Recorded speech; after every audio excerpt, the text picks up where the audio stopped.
Hi everyone. About 3 years ago, I had a near-death experience.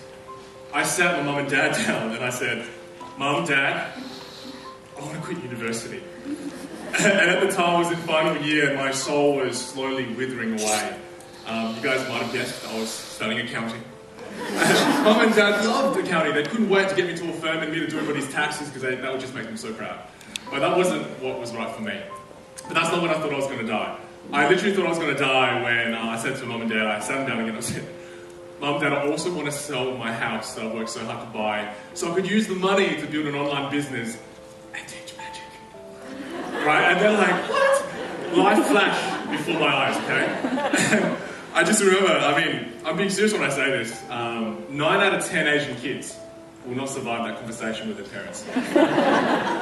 I want to share with you guys one of my earliest entrepreneurial journeys when I was young, and it all started for me back in year 8.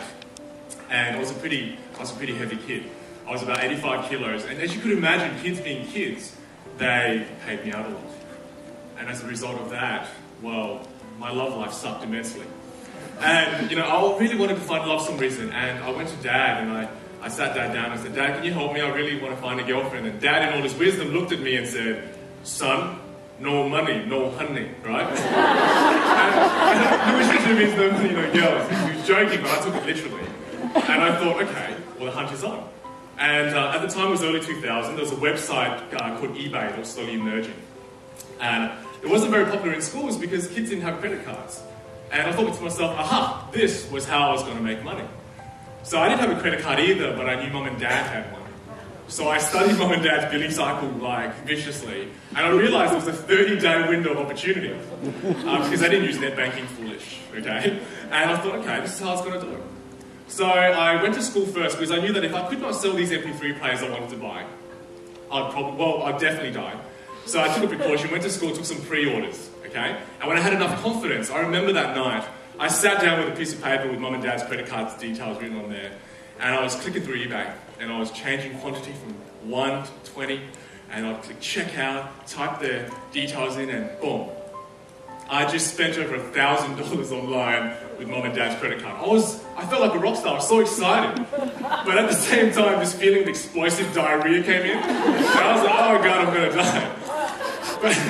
But you see, what happened next was the MP3 players arrived after 2 weeks, and I anticipated that. I knew that it would take 2 weeks. I'd still have 2 weeks to sell them. Lady luck being on my side, I managed to sell them all within 1 week.